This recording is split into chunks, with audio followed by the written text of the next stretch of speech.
I'm Andrew Reiner, everyone, and this is Game Informer's Test Chamber. Sitting here is Matt Miller. Hey, hey. Hey, you're playing Transistor for me here, and I haven't really seen anything of this outside of Sony's press conference last year. All right. Well, I went dark on it intentionally because I love Bastion. This is the next game from Supergiant Games. It is. And you loved the hell out of it. You gave it a 9 out of 10. I did.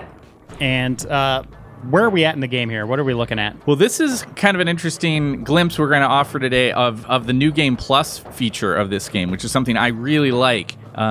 You're playing through the same story a second time after you beat the game, but you get to continue upgrading your character.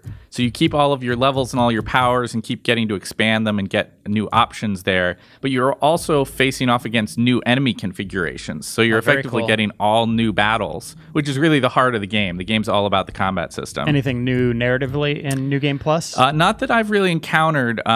There's a couple little jokes early on in the tutorial sequence that's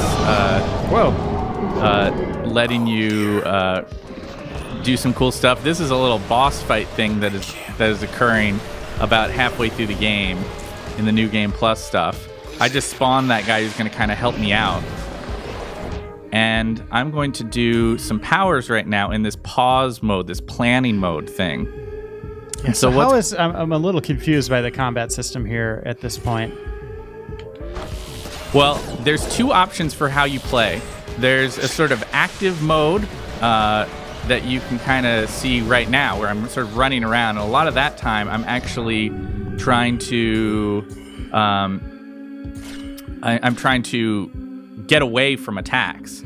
But then you go into this planning mode thing, where time is still sort of frozen for a minute, and you have a chance to try to, kind of plan out what you're going to do. So you queued up Breach 3 times. Exactly, because that's like my current high damage thing that I've got out here. And at that point, as you're casting those, you can't move, right? Like you are bound to executing those 3 attacks. Exactly. Now, this is a great example of one of the things that you can kind of do in planning mode. He's thrown out these cells, and those are going to spawn out into new creatures in just a few seconds.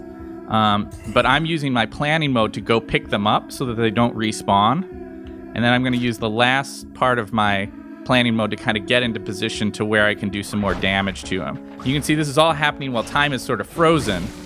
That's the meter. What meter are we looking at here? There's meters everywhere. There are. So look on the very top of the screen, you see the time out meter kind of thing. That as I do this, I've got the meter up top. And as I queue up powers, that's how much of the time it's going to take to do Breach. This will do Purge. This will do another Breach. And then I'm going to use the last bit to kind of like retreat. Yeah. And so this is all going to happen all at once. And basically nothing is happening for him. He can't do anything while that happens. But unfortunately right now, that means I can't attack. And so I'm using these cover points to protect myself until I can do it again. And so I've got a pretty good setup right now for how to beat this guy, because turns out I already beat him before, and I know some good things that are going to do it for me. I'm realizing that's not a robot. That's the mask of some giant guy. Yeah, it's like a giant creature that... like there's his arms back there. Yeah, when you go into your active thing... You can kind of see it, right? Yeah, look at him. Jeez. Yeah, it's pretty sweet, right? So this is a guy who... has been chasing me and causing problems for me until I get to the high point of this level. And now I'm going to kind of like deal with him. And there's a pretty cool little closing sequence. I've promised my buddy who lives inside my sword that I am going to break his heart. I'm going to break the heart of this monster. So we'll see how that kind of pans out here. Yeah, let's talk about the fiction. Obviously, the monster's weird. The world itself looks very sci-fi-esque. Yeah. What's going on here? I mean, part of the joy of the game is discovering that fiction, so I don't want to ruin it, but I will say that, like, it's a really fascinating world of just kind of a strange setting is what sells it for me. It's like when I read a really great hard sci-fi novel that's like, I don't know what's going on here, and I don't know why things are the way that they are. But it's really fascinating to try to figure it out. I love this here. Inside texture soft, greasy. I don't think you broke his heart the way you wanted to. Well, hold on. Give me a second. Oh, cool. Yeah. So is there a lot of side-scrolling stuff in this? No, it's usually just used for effect, like just for little brief sequences like this. Okay. I think by removing his head, he was probably dead, but just in case. Better safe than sorry, right? Just in case. So after this, we're gonna have an opportunity. I want to show you guys the cool upgrade system that's in place here.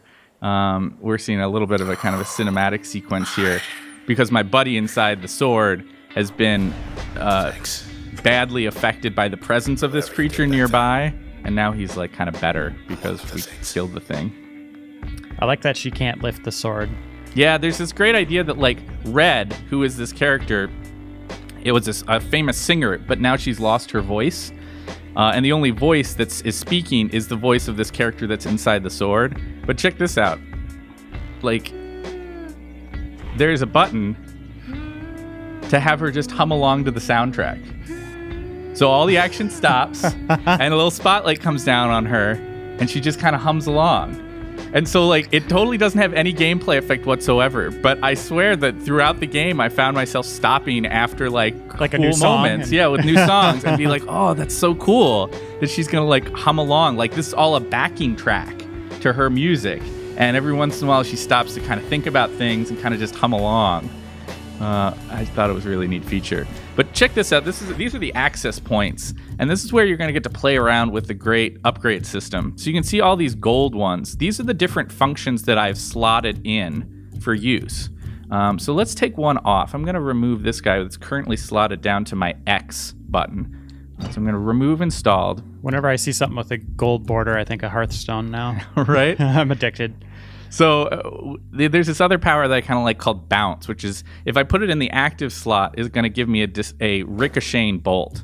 So I'll put that here. But you can kind of see that there's all these other powers that I've put in. There's the active slots that are on my main buttons. But in addition, there are secondary slots. So I could put this thing in the upgrade slot that says raises the kinetic impact or effect of most things. So I'm going to put this and put it on top of bounce, so that I get a new max damage thing. It's going to do more damage, and it will also have an upward impact effect. Now, similarly, I could also... Yeah, what's the craziest combo you've done here? Well, there's all sorts of crazy... Oops, I hit the wrong button there.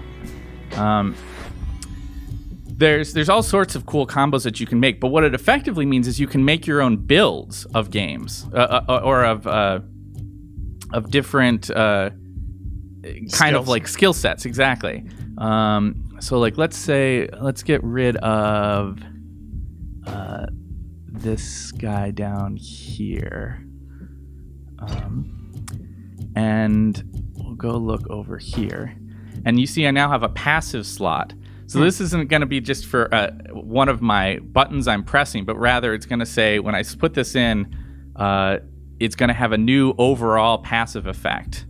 And so between these three things of like the active slots, the upgrade slots, and the passive ones, there's all sorts of combinations you can put things in. So I'll put that in there. And you can see my memory over on the far left. Ah, cool. Is how you can determine what you're going to put into different stuff. Because each of these takes up a different slot. That's worth 1. This one's 4. This one's 3. And so I've got this kind of like this setup right now. It's telling me I could conceivably fit more things in there, but it's okay. We'll just leave it as is, and go back to the fight. And I can now go into battle with this different set of powers. We're here. That might be stealth oriented, or it might be like speed focused, or maybe it's just a crazy destructive build. You're effectively kind of designing your own classes. That's cool. So that's great. The art, I don't need to probably sell anybody who's watching this on the really gorgeous presentation of what we're looking at right here. Now, the view of the game is very similar to Bastion. It is. Isometric. Anything else? Any other similarities or is it a completely different playing game? I think that it shares some thematic ideas with Bastion, in that it's a story about a world that has sort of been abandoned, and you're kind of moving through this lonely journey through it. But other than that, I think that it's a very different kind of a a game. And you can see I'm going to kind of stop here, I think, before I show off anything else that would like be spoiler territory of how things are.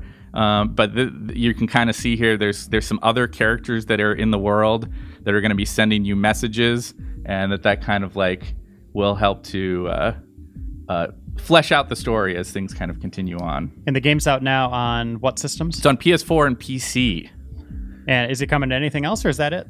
Nope. That's it. As of Okay. right now, it's just PS4 and PC. I would not be at all surprised to find out Supergiant Games ported Bastion to a number of different platforms. So, all right. Well, I kind of want to see what else is here, but at the same time, I just want to download it myself and play it. Thank you, Miller, for showing me this, and thank you all again for watching. We'll see you next time on Test Chamber.